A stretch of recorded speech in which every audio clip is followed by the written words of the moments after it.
नमस्कार। Observations with experience के इस यूट्यूब चैनल पर आपका स्वागत है। मैं हूं आपका मित्र असीम सक्सेना।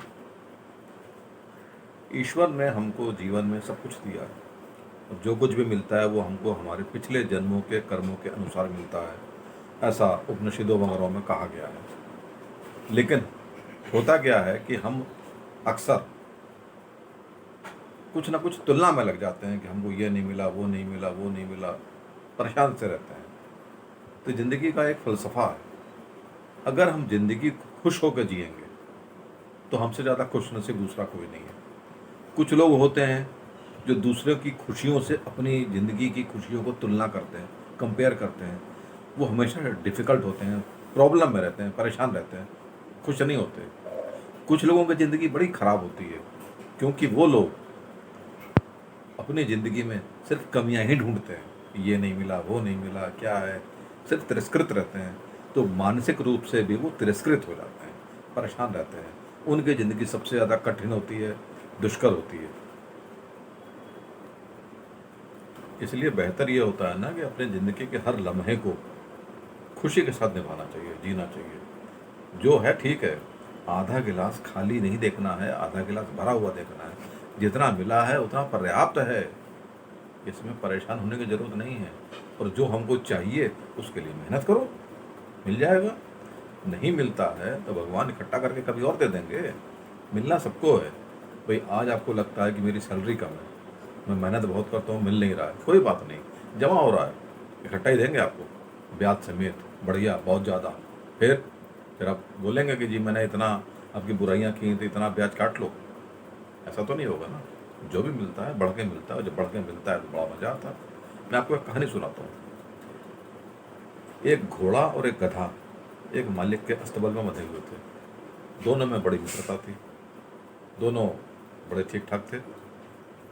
गधा ये देखता था घोड़े को तो बादाम खाने को मिलता है, मेरे को सूखी घास मिलती है। घोड़ा दिन भर अंदर खड़ा रहता है, मेरे ऊपर भगवान मालिक जो है पता नहीं क्या क्या लाद देता है। घोड़ा से गधा जो है ना बड़ा चिढ़ता था, ये सेकंड नंबर वाला हो गया, वो कंपेयर कर रहा है अपने आप को। फिर एक बार क्या हुआ कि युद्ध छिड़ गया। तो गधे को तो अंदर बांध दिया गया कि कोई गोले बारूद से उसको दिक्कत ना हो जाए। लेकिन घोड़े के ऊपर सारा सामान, असला बारूद लाद के वो जो सैनिक था वो बैठा और युद्ध में चला गया। उस जगह पे गया जहाँ से शस्त्र और गोले बारूद का आक्रमण हो रहा था। युद्ध में घोड़ा काफ़ी घायल हुआ, लौट के आया और दम तोड़ दिया, मर गया। इसको देख के गधे ने सोचा कि मैं तो बड़ा खुशनसीब था, मैं तो बच गया। इसने तो एक ही बार में सारा प्रोग्राम कर दिया। यानी इसका मतलब ये नहीं है कि जो बहुत ज़्यादा धनवान होता है या खुशियाँ वाला होता है हमारी नज़रों में वो बहुत ज़्यादा सुखी है या उसके साथ दिक्कतें आने वाली हैं। सबके अपने जीवनों के कर्म हैं, सबके अपने कर्म हैं और कर्म के हिसाब से उसको तैयार किया जाता है और अपने हिसाब से वो परफॉर्मेंस देता है। और परफॉर्मेंस के हिसाब से जैसी भी उसकी ड्यूटी लगाई है भगवान ने वो उसको निभाता है। सृष्टि परमात्मा की है, इसमें हमारी किसी की बपौती नहीं है। हम खाली हाथ आए हैं, गोद में आए हैं, खाली हाथ जाएंगे, चार कंधों पे जाएंगे। इसमें किसी के साथ कोई भी स्पेशलिटी नहीं है कि कोई विमान में जाएगा। विमान एक ही होता है, सबके लिए कॉमन होता है। तो 6x3 की जगह होती है, उसके बाद दूसरे दिन वो सब राख का ढेर होता है। माटी बोले कुम्हार से, क्यों तू रोए मोए, एक दिन ऐसा आएगा जब मैं रौंदूंगी तोए। ये पुरानी कहावत है, ऐसा ही होता है। इसलिए कभी भी किसी की खुशी से जेलस नहीं होना चाहिए, परेशान नहीं होना चाहिए, कभी किसी की ख्याति से दुखी नहीं होना चाहिए। अगर उसने कोई ख्याति अर्जित की है तो उसका वो कर्म था, परमात्मा ने उसको क्रेडिट दिया है। इसमें ये नहीं सोचना चाहिए कि उसको इतना मिल रहा है, उसका इतना नाम हो रहा है, इतना मान हो रहा है, हमारा नहीं हो रहा ना, ऐसा कुछ नहीं है। हो सकता है वो आप ही के लिए तैयारियां कर रहा हो, वो आप ही के लिए मेहनत कर रहा हो, क्योंकि आपका उसका साथ जुड़ाव है और क्रेडिट तो फिर आपको मिलेगा ना। ऐसा थोड़ी ना है कि वो अकेला लेकर चला जाएगा। तो इन सब चीज़ों से अपने आप को थोड़ा सा अलग रखना चाहिए, जम के मेहनत करनी चाहिए, ईश्वर के गुण गाना चाहिए। सबको मिलता है, सब कुछ मिलेगा।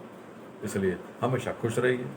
और आज होली दहन का दिन है, इसमें फिर देखिए ईश्वर की लीला, जिसको इस बात का गुरूर था कि मेरा दुपट्टा है, मैं नहीं जलूंगी, वो बुआ अपने भतीजे को लेके गोद में होलिका पे बैठ गई और ईश्वर की कृपा देखी, वो दुपट्टे ने बच्चे को बचा लिया, बुआ को जला दिया। ये ईश्वर की कृपा है, ये हर वक्त हमारे साथ रहती है।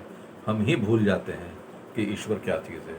हर वक्त ईश्वर को याद रखना है और ज़िंदगी को जीना है। तो आज के लिए इतना ही। आपका दिन शुभ हो। अगर सब्सक्राइब नहीं किया है तो सब्सक्राइब कर लें, शेयर करें, लाइक करें। व्यूज़ आ रहे हैं, सब्सक्राइब उस लेवल पे नहीं आ रहा है, तो प्लीज़ सब्सक्राइब करें, थोड़ा सा मज़ा आएगा। धन्यवाद, नमस्कार।